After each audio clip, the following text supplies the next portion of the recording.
best place for this. There. You wait, it'll fall off. Right. Is that going to work there? How's that? 1, 2, 3, can you hear me? Yes! Lovely. Now, after all that wonderful humour and music, I'm afraid you've got a poem. It's a poem what I wrote. It's a poem what I wrote some years ago, and I haven't performed it for some time. I used to do it at conventions back in the 80s, and it's lain idle on my computer. And I managed to download it via... I got one of those programs that you... From this little iPad, I hacked into my own computer and got it off it. Isn't that brilliant? So I'm going to do it to all your computers now. Now, there may be some words in it which are particularly English, and I don't know whether they're words you understand. Words like anorak, does that mean anything here? Yeah. Calling fans anoraks? Oh. Is that, yeah. That's the expression we use in England. So forgive me if there are some allusions that you don't quite get. But the poem is called It's All Geek To Me. That I understand. Yeah. Turn your face to the wall, dear. Let the anorak pass. He belongs to a furtive and lowly subclass. My penchant's exposed, so I'll shout out with pride my love for a genre that won't be denied. I confess to a monstrous affliction, a contemptible urge, a pervasive addiction to a literary form that has no restriction. I'll whisper it gently.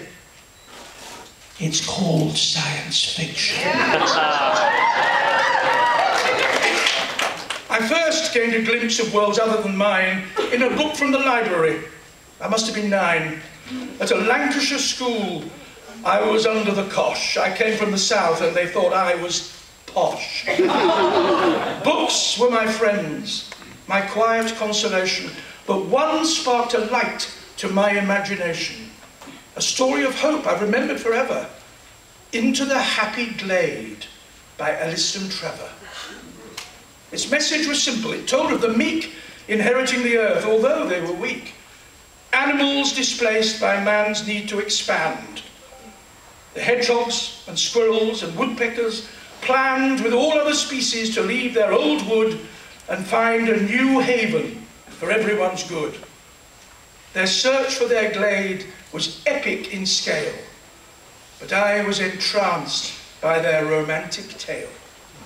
Fantasy, yes, but an allegory too. Oh, how even the weakest can sometimes pull through with the help of each other and mutual affection. Lives can be changed to a different direction.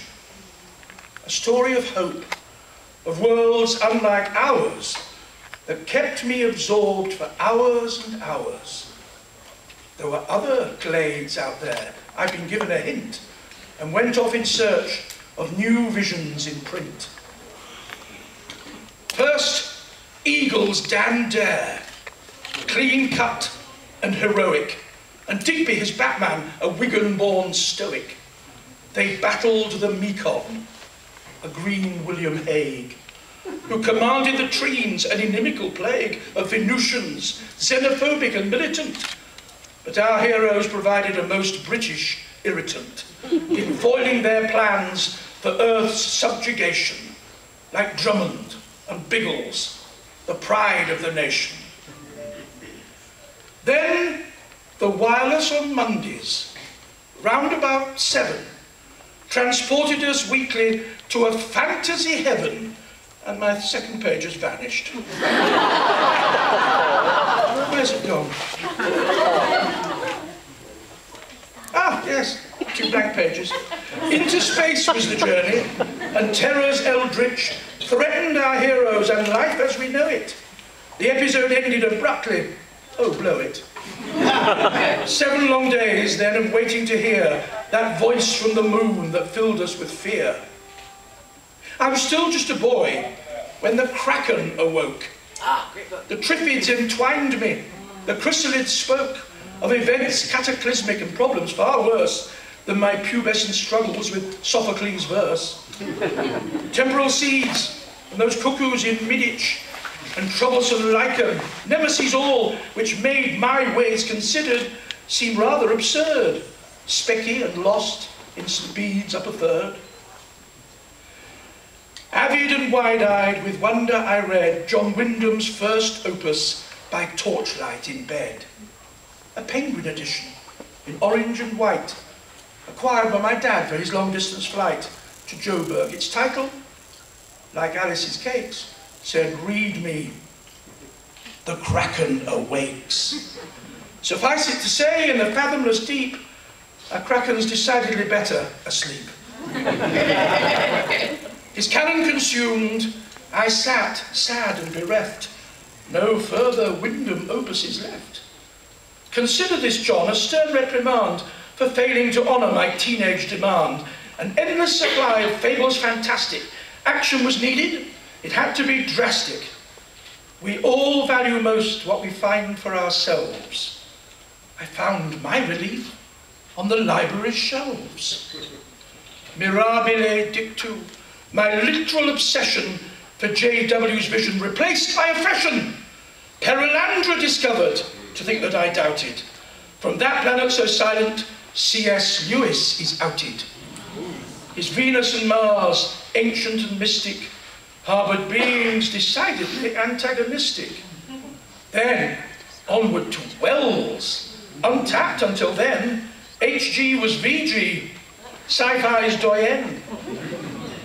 The War of the Worlds. Mankind was inferior to Martians, till slain by our humble bacteria. Be seen and not heard, I was told at 14, when daily I yearned to be heard and not seen. The Invisible Man. What a wonderful notion, with a twist in the tail, a sting in the potion. Then his time machine, it was literally chronic. Time travel I envied. Now ain't that ironic? Quatermass then on the black and white bared, the pit and the creature. A nation was scared. We gathered each week by the flickering screen. Neil's hero is thwarted by the sceptical Breen. Establishment's face, a blithering kernel, exposes us all to fates dire and infernal. We quake as humanity's poised on the brink. Prof Q does his thing, and we're all back in sync. But the writers are best. They open our minds to the joy of the quest, where all things are possible on canvases vast, and future extinction may be solved in the past. Where Goliath still tumble to David's flung stones, and the righteous prevail and take despots' thrones. The fables and legends of times long gone by are what we might now describe as sci-fi. So thank you to Aldis, Verne, Blish and Harrison, Lieber, Selazny, Kornbluth and Ellison, E. Doc Smith, Pohl, Simak and Bryn, Dick, Ballard, Hoyle and Miss Hugh Le Guin. For the laws of robotics that Asimov taught us, and Pratchett's flat world on the back of a tortoise. For Hal Clement's needle, and Arthur C.'s star, and whoever it was that conceived Shangri-La. Heinlein, Van Vogt, Herbert and Anderson, Alan Dean Foster and Stephen K. Donaldson, Vonnegut, May, Sturgeon and Twain brought welcome relief from concerns more mundane. Bradbury showed us all's not what it seems, and Tolkien tapped into our hearts and our dreams. I'm sure that a Titan's been left off this list. I apologise now for the favourites I've missed. Turn your face to the wall, dear. Let the anorak pass. He belongs to a furtive and lowly subclass. Oh, foolish spectator, I don't give a toss. My fictional gain is your ignorant loss. I confess to a splendid affliction, a delectable urge, a luscious addiction, to a literary form that beyond contradiction appeals universally. It's called science fiction.